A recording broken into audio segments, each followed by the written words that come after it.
What's up? What's up? I'm Dr. Omatma, host of Egg Meets Sperm, where we're busting fertility myths, sharing tangible tips for your fertility journey, and bringing you the most knowledgeable guests to support your journey to parenthood. This podcast is for both women and men because getting fertile as fuck is for both partners, don't you think? Remember, just listening to this podcast won't get you pregnant, but following the tips we share just may. Let's get you fertile AF so that you can co-create the family you dream of. And if your partner's not listening to this, make sure to share this episode with your partner. Hello and welcome to Egg Meets Sperm. My host today is Dr. Millen, who has been a women's health specialist and midwife for 24 years and a family nurse practitioner for 20. She has helped thousands of women and their families. Since she personally has faced PCOS, infertility, complicated pregnancies, motherhood, and peri-menopause, and innately understands what women face at every single stage of life, she is the perfect guest for Egg Meets Sperm today.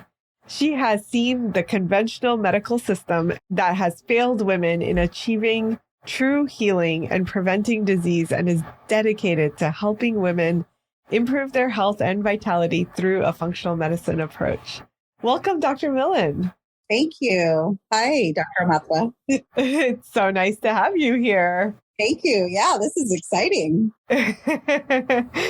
So I know that you have a personal story with PCOS, and I know that going through so many of the struggles that you went through, maybe even in getting diagnosed and then going through infertility issues, like that has made you super passionate about supporting women with these issues. So tell us a little bit about your story. You know, I was one of those girls that was chunky as a teenager. And, I think it was just genetics. My whole family's, on the big side. And I always had irregular periods during high school and college.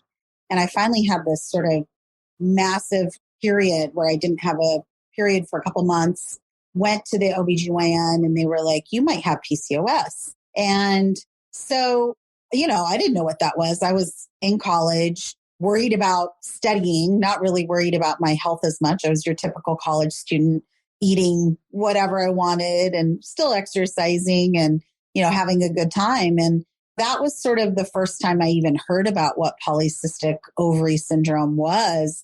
And even then, the information was so limited. And it wasn't really kind of until I started thinking about having kids that I realized that they ask you your history and your OBGYN. At that point, I was a midwife and I had known more about PCOS, but realized, okay, wait, this might be an issue for me. And sure enough, I wasn't having regular periods all the time. And when I decided to get pregnant, wasn't getting pregnant right away, but then kind of was lucky, watched my diet, started exercising, watched my carbs and got pregnant the first time. But the second time wasn't easy at all for me. And I ended up having my second child. It took about 4 years to get pregnant. And in that time period, I also had a miscarriage. And all of it was because of this PCOS diagnosis and, trying to battle with infertility during that time period. I mean, it was, as a lot of the listeners know,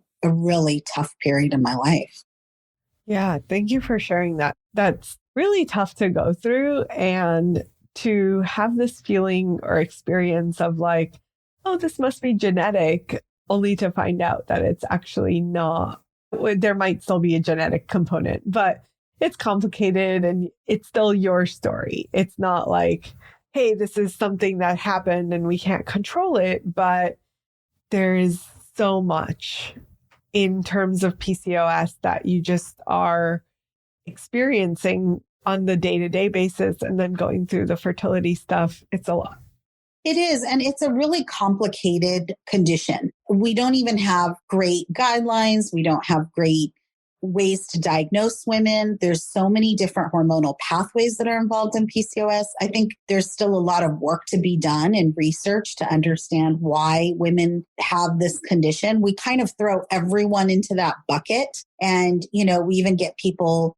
I had, for example, cysts on my ovaries. I had an ultrasound done and that's how I was diagnosed. But, some women, we don't even get that on an ultrasound. And we have the hormonal imbalances and we see the abnormal labs. And so I think part of it, the hardest part is number one, figuring out if you even have it. And that at that time, we're looking at 18 years ago, it was even more sort of not really on the radar for people. And they kind of throw it out as a diagnosis. Second of all, it's sort of like, okay, what do I do about this as a person? And there wasn't a lot of solutions for me. And there wasn't this connection. And I think this is where what we do is so powerful. This connection between when the OBGYN tells you, or your midwife, or your nurse practitioner says, or your naturopath says, oh, well, naturopath, we don't have to worry. It's usually our conventional medicine folks who are like, hey, you have PCOS, you might have trouble getting pregnant. Well, what's next? Where do I go next? What do I need to do? And I had to do that research myself. Nobody told me, hey, watch what you eat, exercise, especially when you're looking 18 years ago. And when I did all those things and the second time around didn't get pregnant, it was even more frustrating because the first time it worked and the second time it didn't. So when you have infertility that's secondary to having a child, it's even more frustrating. It's like, what's wrong with my body? How come my body isn't doing what I want it to? And you really don't have the education, the tools. And I think the biggest thing that I talk about is support, really supporting women. And I didn't have that. I felt alone. Oh, who do I go to? I don't really want to go to IVF. That's what I was told. Go get IVF, go get Clomid, you'll get pregnant. Well, I don't want to put all those hormones in my body. There's got to be a way to do this naturally and healthy for myself and my baby. Yeah. And I've heard so many women with PCOS say, my doctor told me that I just need to lose weight. And that's kind of ironic because if you have PCOS, it's really freaking hard to lose weight. I battled PCOS my whole life and I'm hitting menopause and I'm still having trouble losing weight. And I'm doing all the right things. I eat healthy. I exercise every day. It is a really tough diagnosis. And it's so true. I think the other thing that gets thrown at women, and I get really upset. I talked to another woman recently who wanted to get care. And she said, yeah, they told me I'm overweight. That's why I'm not getting pregnant, And it's sort of like, no, as a midwife, as somebody who's taking care of pregnant women, I have taken care of multitudes of women who are overweight and they have perfectly healthy pregnancies, perfectly healthy babies. The weight is, yes, the weight can be a risk factor, but the weight is not the main issue. The main issue, and this is what we do, is figuring out what is the root cause. And yes, for a lot of women who are overweight, PCOS can be an issue. I've also taken care of women who are not overweight and have PCOS. And that's an issue for them to get pregnant. So, getting back to that, it's really complicated. Everybody's hormones are different. And getting that true understanding of what is your body doing with PCOS, that is, I think, the underlying question. And then you have a tailored sort of approach. And I kind of just got lucky in my situation where, I kept trying and then I just thought, okay, well, maybe I just won't have another baby. That was kind of where I was going. Okay, I have one child. I'm lucky, thank the higher powers I have a child. But I kept up with, just watching my eating and watching the diet, watching my exercise, and, really trying to lower stress, which I think is a really key issue for PCOSers as well. And I kind of happened to get pregnant the second time after miscarrying. I think that unfortunately that kind of probably helped the hormonal balance a little bit. And I got pregnant the second time, but it's not. I mean, when I talk to the women and the people that I've taken care of for, 24 years, it's a struggle. It's a huge struggle. And I understand it because I've been through it. I can only imagine, I know what it feels like. Yeah, absolutely. So you've said a few times the root causes. So what are some of the root causes of PCOS? I think we talked about there's a mild genetic component, but it is really about hormonal imbalances and why those imbalances are there. I think if we look at testosterone, we look at the different hormone levels, those are causing imbalances. We're looking at whether the liver is detoxifying and metabolizing hormones. The gut microbiome could be contributing to ovarian inflammation and infection, those kind of things. Yeah, absolutely. So knowing what you know now, is there something that you would have done differently 18 years ago?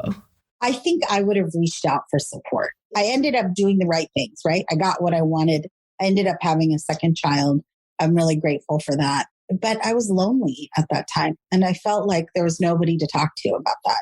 And I think getting the support of somebody who's knowledgeable, who could explain to me the things that I needed to do from a natural perspective would have been much more powerful. And it would have gotten me where I wanted to go much quicker.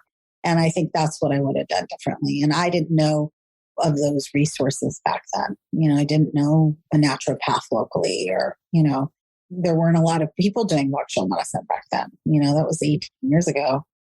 And yeah we're really definitely living in a different age. Right. I mean, now we're hearing functional medicine in the mainstream media. So we know that the outcomes are there and the research is showing that, and the anecdotal evidence of folks actually having change in their health. So now we know that, these natural protocols can work and can help people.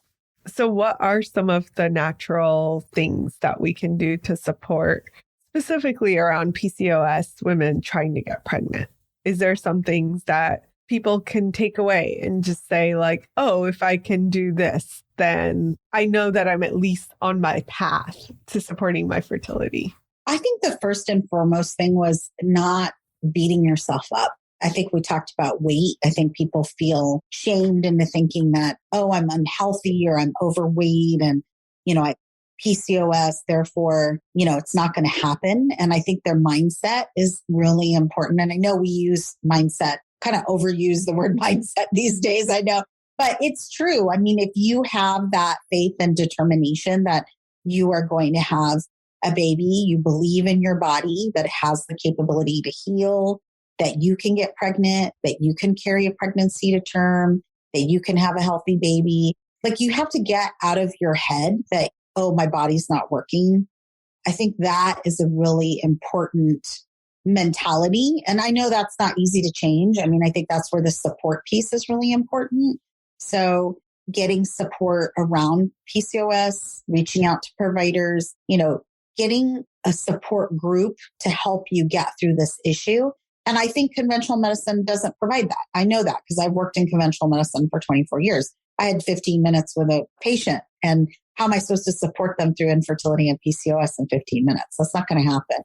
So getting a group of people or getting a team or, finding natural health providers who can help you, that's number one. I think number two is just finding the therapies that work for you. And I think that's the hard part with PCOS. It's very individualistic. It is different for every person. So I think some things that we're hearing about is like following your circadian rhythms, like really paying attention to what is the best time for you to exercise. For PCOSers, they often say it's best to work out in the evening, because I think stress, when you're exercising, if you're doing intense exercise, that in itself puts a stress on the body. And so that increases appetite and then changes your eating behaviors. So sometimes with PCOSers, I think working out in the evening can be really helpful because then you're hungry, you eat dinner and you go to bed. So there isn't this sort of stress on the body all day when you work out in the morning. So following circadian rhythms can be really helpful as far as making sure that you work with your body. And I think we're talking about, simple things. I know everyone says, okay, you got to sleep 8 hours. That's an important thing. You've got to eat healthy. You don't want to have a lot of carbs. I think with PCOSers, carbs is an issue because with PCOS, we see insulin levels are rising. And so we want to keep insulin sort of in check. So you want to really watch your carbohydrates with PCOS. And that insulin level, the insulin, the cortisol interfaces with the testosterone and the other hormones, estrogen, which are causing sort of these hormonal imbalances and abnormal cycles for PCOSers. Mm-hmm. Mm-hmm. And is there a specific diet? I know you mentioned about carbs and watching the carbs, but is there specific things that people should eat or stay away from eating to support insulin, blood sugar, testosterone, all of those things? So, we always in functional medicine are encouraging sort of low inflammatory, healthy diet, including lots of vegetables. We don't want to have too many fruits. You want to have more protein heavy in the day and have your carbohydrates in the evening. All right.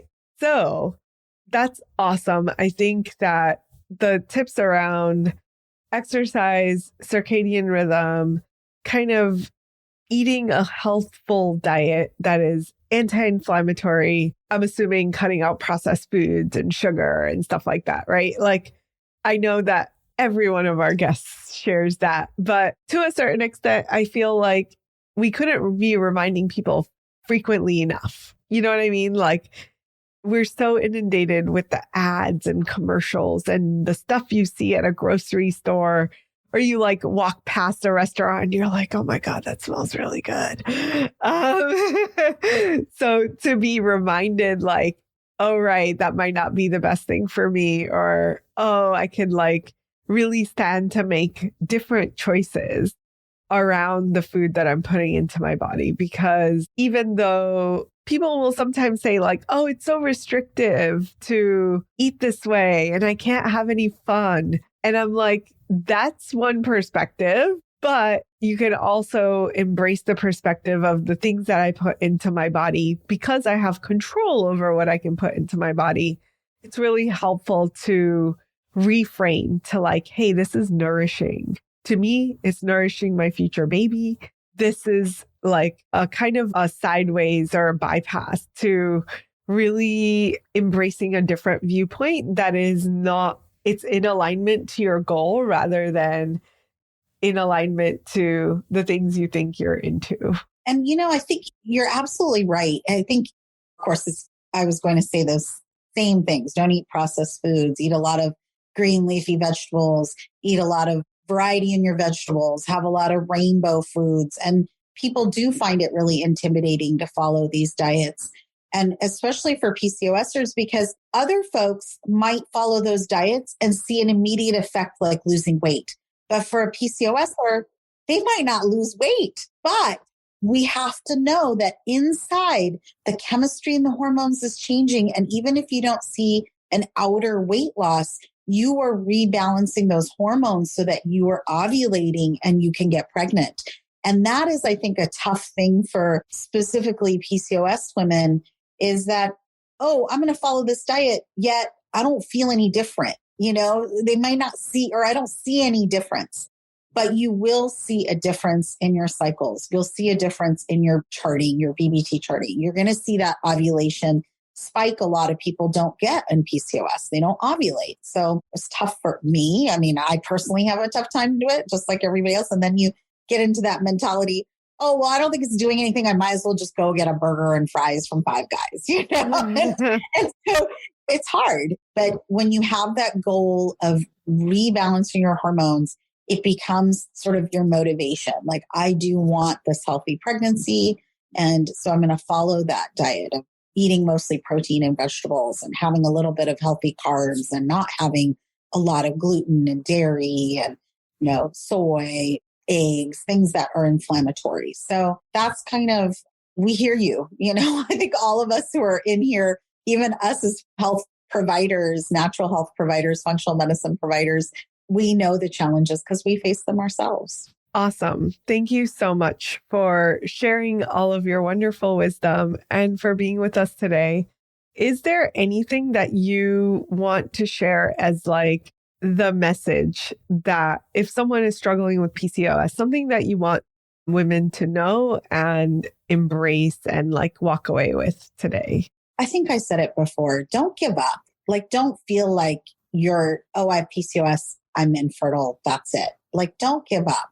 Really pursue every avenue on getting help to getting your health together. And that it isn't a sentence. I think a lot of PCOSers hear it as, oh, I have PCOS, I'm not going to have kids. That's just it. No, your body can do what it needs to do to get pregnant. And I have taken care of plenty of PCOS women who are overweight, who have other health issues, who get pregnant and they're doing fine and they have babies.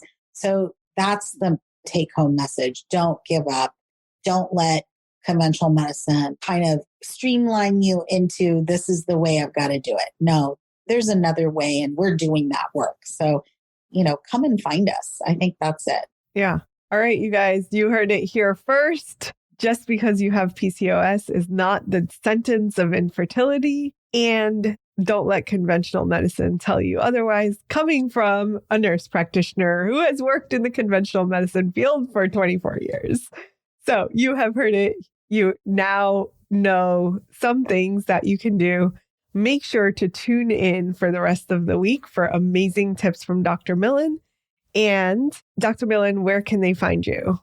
What is the best place for them to connect with you? My website, you can find me everywhere. I've signed up for all the social media stuff. But I'm on Instagram, Lotus IHN. I'm on Facebook, Lotus Integrative Health and Nursing. And I'm here in California, in Campbell, California. So I have an office here. Wonderful. Thank you so much. We will put your links into the show notes. And I hope that lots and lots of women that have listened today get a little bit of sisterhood and a little bit of maybe something that they hadn't thought about before, so that they can apply it into their life, into their journey with living with PCOS and having babies, even with PCOS. So thank you for being with us today, and we'll see you all next time. Take care, everybody. Was that an amazing episode or what? Make sure to check our show notes so that you can link up with our guests. And if you're not a part of our secret Fertile AF community, you can join for free via the link in our show notes. Last but not least, have you showed us some love lately? It would mean the world to us if you could share and review our podcast. Thank you so much. We'll see you next time on Egg Meets Sperm. Peace.